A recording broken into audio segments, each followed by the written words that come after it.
Hi, I'm Jim Zogby and welcome to Viewpoint. Israeli internal politics are in the midst of a political shakeup with the announcement that hardliner Avigdor Lieberman will replace Defense Minister Moshe Yaalon, who has had several public differences recently with Benjamin Netanyahu. Joining me with his analysis of the situation is Netanyahus Guttman. He's the Washington bureau chief and staff writer for The Forward, former Washington correspondent for the Israeli dailies, the Arens, and Jerusalem Post.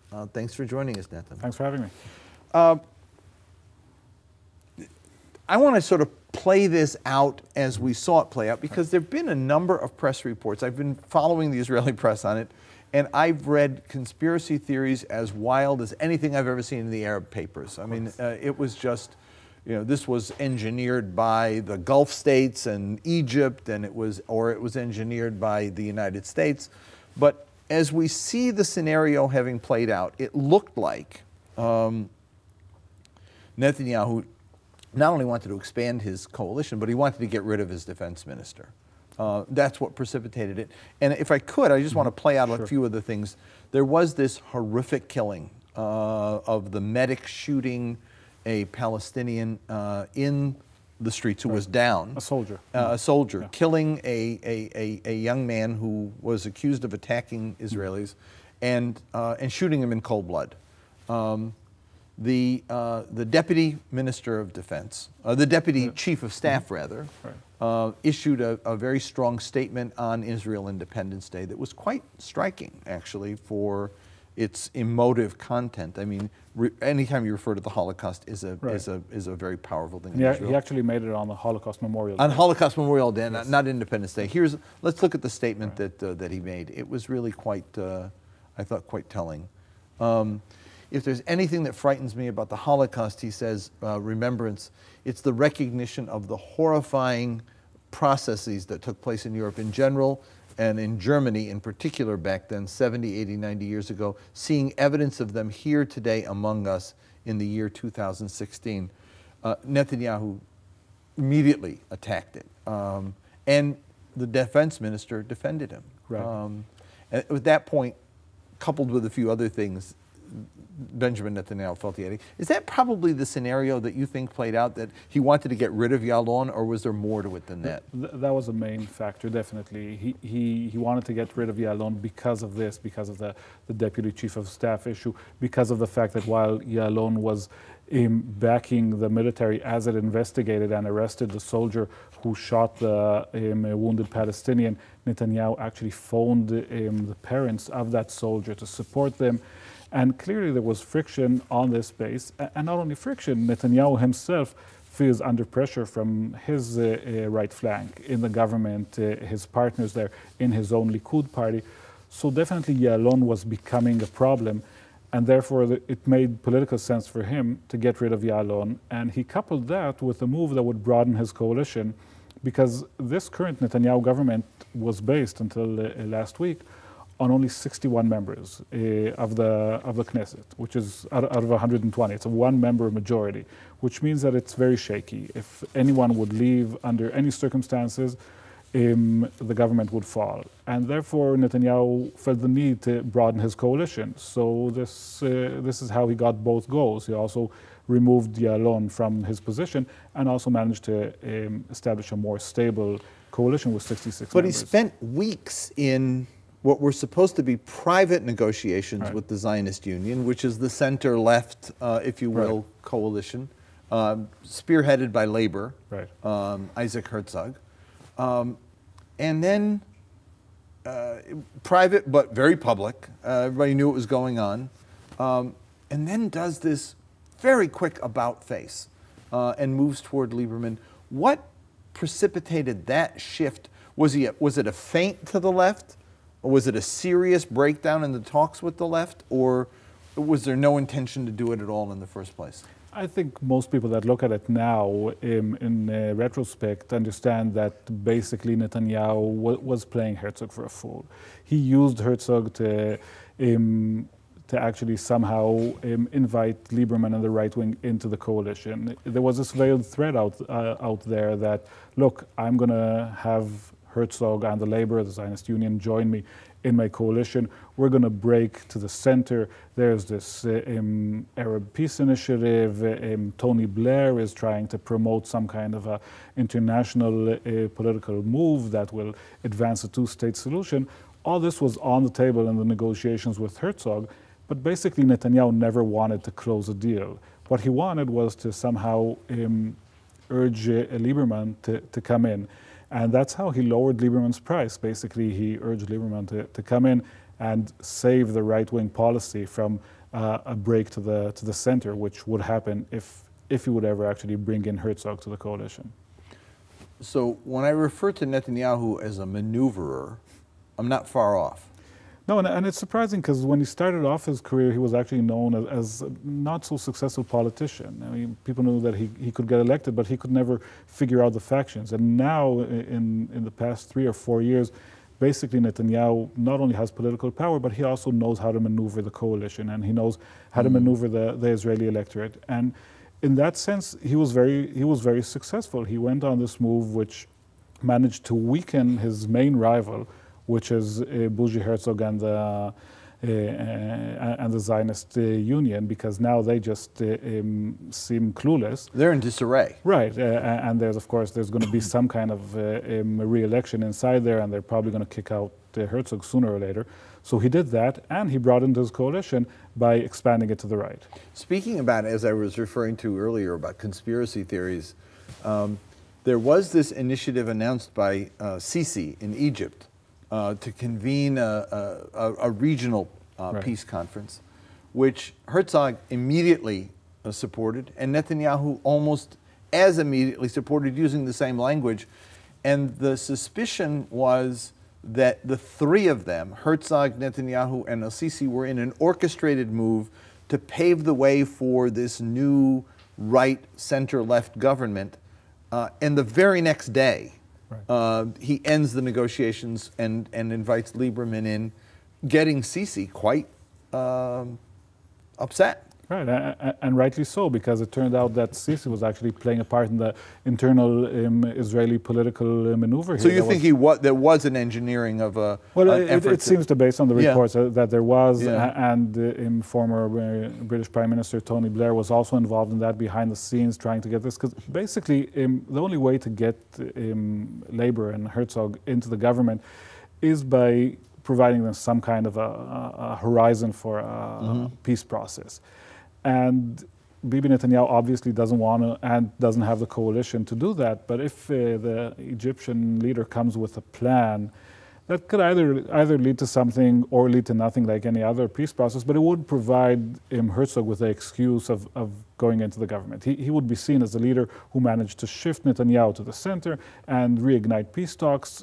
It would be a certain success on his behalf. But basically at the end, and again, looking at it at retrospect, Sisi was playing a role that I don't think he meant to play starting off.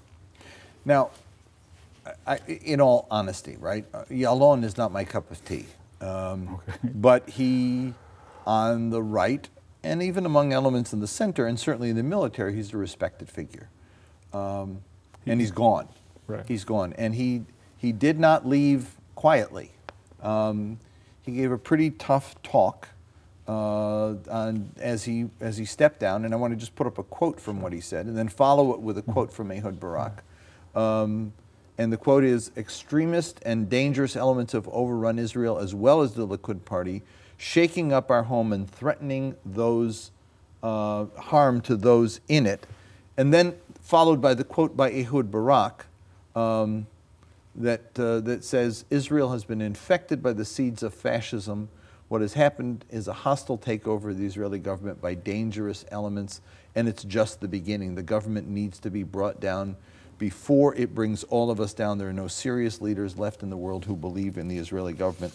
That's pretty tough talk. Right, and of course we should keep in mind that Ehud Barak represents a different political ideology and political party, but Yalon comes within, from inside the Likud, and was considered one of the most respected leaders in the Likud, and in no way is he a moderate. His views could be considered hardliner in terms of the way. Well, he got in trouble with the U.S. a couple of times over really outrageous comments he made about Secretary Kerry and about President Obama. Right, and he definitely supports settlements in the West Bank Yeah. and so on. But he is perceived as a decent person, as a man who understands that even though Israel is in this complicated situation, you still need to stick to some kind of a moral compass, and that in that sense, it's important for him to be that moral compass. And he got the sense that Netanyahu was losing it. And therefore, once he did that, of course, he lost the support of his own party. I wanted to get to the next quote, which is not from a leftist. It's from Moshe Arens, who is a leader in the Likud. And also a former defense minister. A former defense minister himself, and he says Yalon's ouster is likely to be a turning point in Israel's political history. A political earthquake is in the offing. It may take a little time, but it's coming. A law of unforeseen consequences is at work. What is he referring to? Is it the same kind of almost Armageddon scenario that Ehud Barak is talking about? Or is it something less than that? I think it's more this kind of a wishful thinking that's going on in Israel's moderate right wing. People like Moshe Arens or Moshe Ya'alon, who belong to the old Likud, what the Likud used to be once, which was, again, going back to the question of decency, of mainstream to a certain extent, supporting the idea of greater Israel, but understanding that you also have a role to play in the world. And basically what Arens was referring to is this notion that after what happened, after the way that Ya'alon was kicked out of the defense ministry and the way that Avigdor Lieberman was brought into the coalition, basically the Likud has shifted so far to the right that there's a void now in the Israeli political spectrum for a new type of Likud, for restarting what used to be the Likud, a moderate right-wing party with people like Ya'alon in its leadership, or others that are mentioned, like Gideon Sa'ar, for example, who was also basically kicked out by Netanyahu. And I think that's the talk that many people have, but I'm not sure that there's really the electorate for that kind of a new party in Israel right now.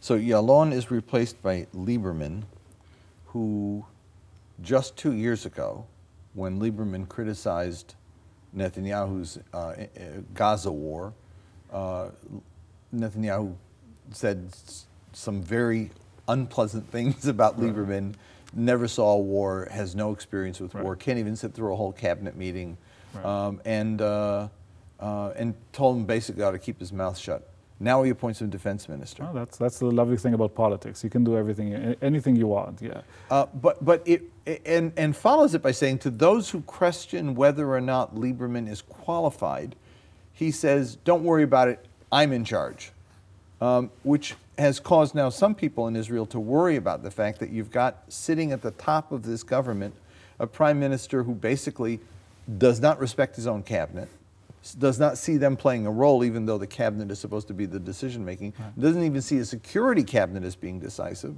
and manipulates and moves the chess pieces around to satisfy himself. Is there, if I can shift for a moment, is there a similarity between Netanyahu in Israel and Erdogan in Turkey? I mean, is there a danger of a consolidation of so much power in the one man that Israeli democracy is, such as it is now compromised seriously? I'm not sure it has reached that point yet of a threat to the democracy, but we should keep in mind that Netanyahu has emerged as one of the strongest leaders that Israel has ever seen. He's in power for more than 10 years. He's actually the second longest serving prime minister in Israel after Ben Gurion. He has endless political power right now. And in that context, it's interesting to see this battle that he had now with the military, because basically in this bizarre world now, the military is in charge of maintaining the democracy, and the elected government is seen as the side that's infringing on democracy in Israel. So definitely he has immense political power. I don't think he's trying or he intends to abuse it in the sense of overturning the Israeli democracy. Clearly he's committed to democracy. But politically he's as strong as ever. Lieberman has a very unusual past. Things he said have been quite outrageous. and then he acts as foreign minister, and in the beginning, governments wouldn't speak with him, but he was able to moderate his tone sufficiently enough so that the U.S. actually began to deal with him. Defense minister, there's a huge aid package being negotiated here in the U.S. Does it affect it? Does Lieberman become a wild card or a pragmatist? Or is he simply sitting in a seat Netanyahu gave him because Netanyahu wanted somebody else out, and we're not going to see much in the way of decision-making coming from Lieberman's office? Well, a few things. First of all, the position of defense minister in Israel is the most important cabinet position after the prime minister. This is a country that has been involved in many wars, and basically this is a person who is, in a sense, the commander-in-chief, who does send people to war in the way the Israeli system is built. Not only that, of course, he manages a huge bureaucracy with billions and billions of dollars. So that is a very significant position. It's also very significant politically for a person like Avigdor Lieberman, because if he is thinking of challenging Netanyahu one day and of running for prime minister himself, he needs the security credentials, and he doesn't have that yet. And after serving as defense minister, he could definitely gain these security credentials. He could definitely come in 2 or 3 or 5 years and tell the Israeli voters, listen, I have the experience. I ran the Israeli military. You can trust me. And that is a very important political standpoint for him. And will the military respect him? The military is very organized, and they respect the person that leads the system, definitely.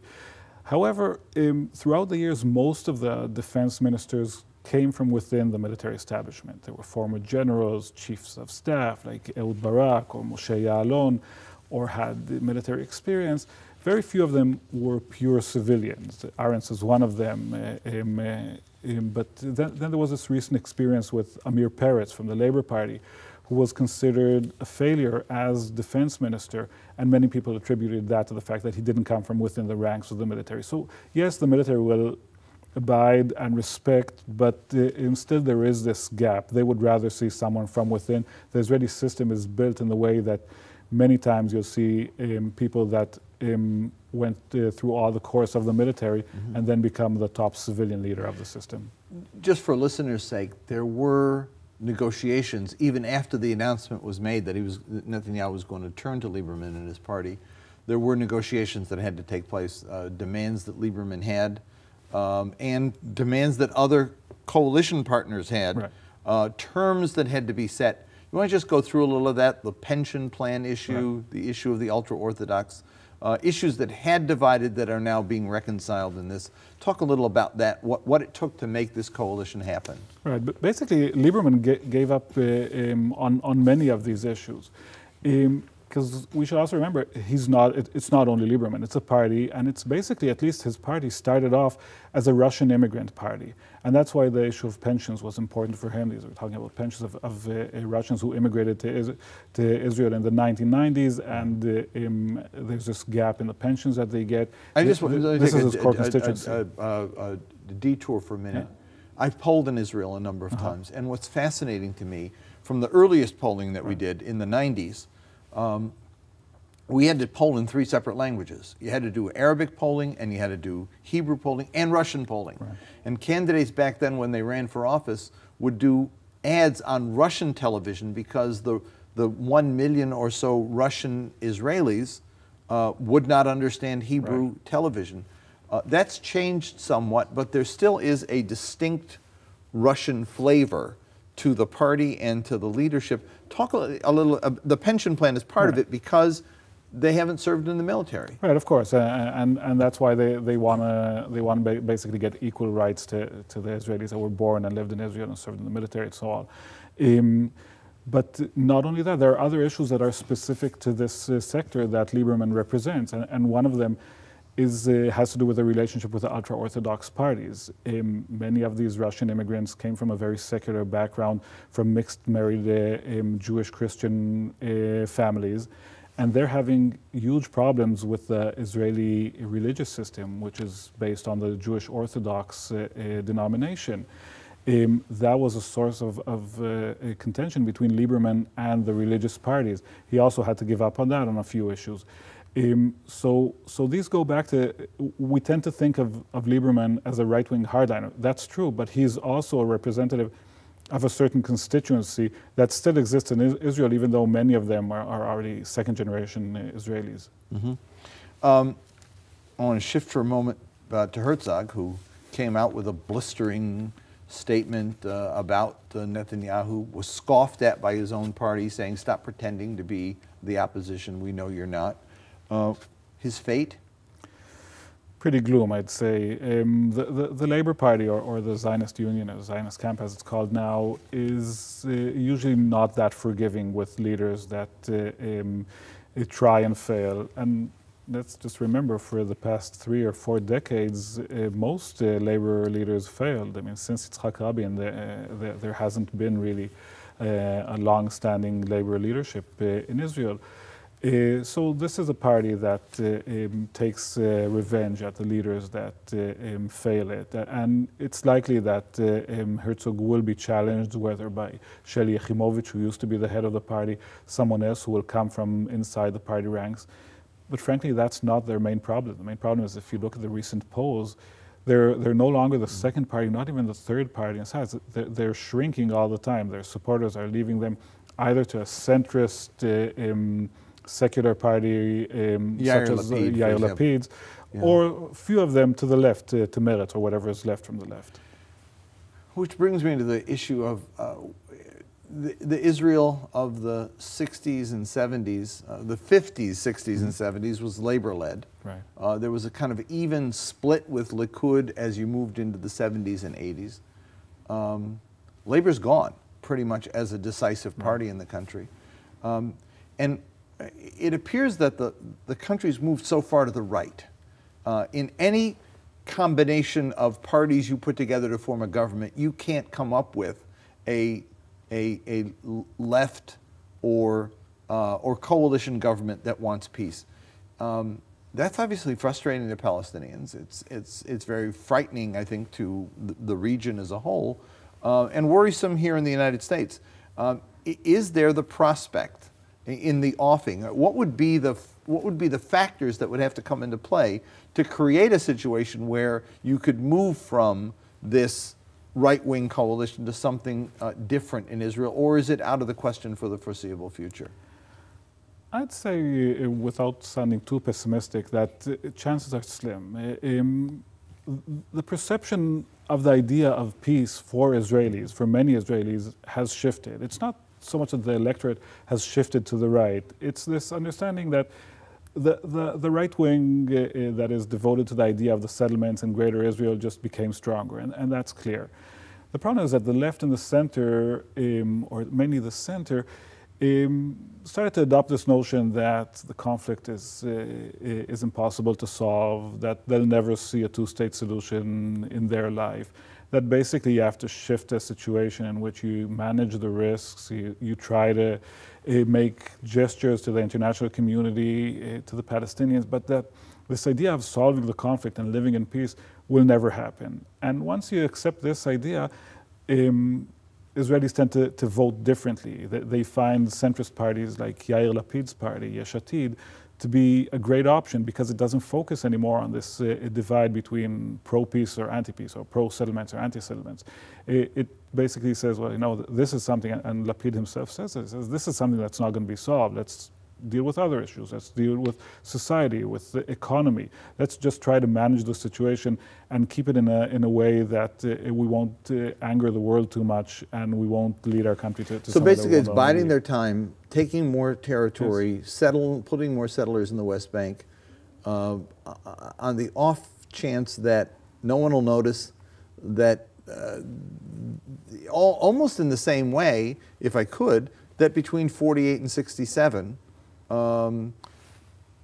the conquest of the land inside Israel proper occurred, just kind of a slow and steady process hoping that no one will notice and there'll be no big disruption. But this process isn't driven by an ideology that believes that you should expand settlements in the West Bank. There is a portion of the right wing that supports that and advocates that and works on that issue. For the vast majority of Israelis, that isn't the question. The question is, how do we live our life quietly? And frankly, thanks to the security wall and a very effective IDF and Shabak, the Secret Service, basically Israelis are safe now.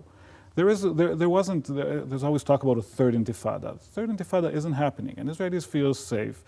And this notion that people in Washington and the international community have that the conflict is, the current situation is unsustainable. You can't keep the status quo. For most Israelis, even if they won't admit it, the status quo is very sustainable. So will it take a major disruption? I mean, do Palestinians have to become so desperate, so angry, so that widespread national violence or something occurs to change this dynamic? It didn't work in 2000. It actually just hardened the positions of Israelis during the Second Intifada. That didn't work. International pressure didn't work, but we haven't seen yet the major player, the United States, try to apply any pressure. I don't see it happening. Look at the candidates that are running. I don't see anyone really. This is. I'm sure for Palestinians and for those who care about this issue, it's quite depressing to hear this. But it does correspond to the reality of the situation. I mean, we're moving. Tom Friedman was saying it's a one-state solution. We're there. Right. Benjamin Netanyahu is going to be the Prime Minister of Israel-Palestine, and we're having an apartheid situation that ultimately people are going to have to look at. That's kind of where we are. Israelis would call it, I think, a no-solution solution. Yeah. One state, two state, three state. They don't see it that way. They just see it as a status quo that is good for them right now. I would say short-sighted. But nevertheless, it's where we are. The Bibi tours, serious or not? Comptroller report out that when he was finance minister, he double billed for tours. I mean, if I look at his career, he and his wife over the last 30 years that I've been following the man, the kinds of scandals that he gets into are so freaking banal. I mean, from his wife taking the bottles in the prime minister's house for recycling and taking the money back for her personal expenses. I mean, these are pretty banal. This is not like the major scandals that the governor of Virginia got involved in, Governor McDonald, or Watergate or something. This is petty ante stuff. Why does he keep doing it? And is this going to bring him down? Can this be an issue? Why does he keep on doing it? I don't know. Maybe he feels powerful enough to do whatever he wants. Just keep in mind that there's a former Israeli Prime Minister, Ehud Olmert, who's currently in jail, pretty much for doing the same thing, for double billing, for accepting donations in $100 bills and envelopes. Not much more sophisticated than that. So it could be risky. Currently, based on the information that's out there, it doesn't seem as if there is a strong legal case against Netanyahu that could spell trouble in the sense that Olmert has faced.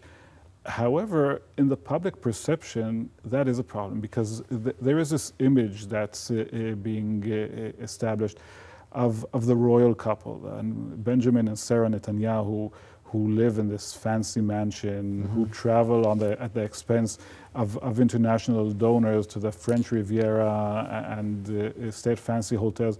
And that's something that's kind of foreign to the Israeli culture.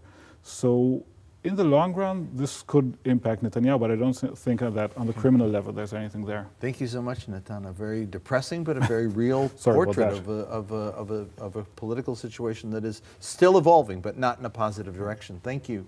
That's all the time we've got. For more information, you can follow us on Twitter at AAIUSA, and you can check out our website, aaiusa.org. Thanks for watching.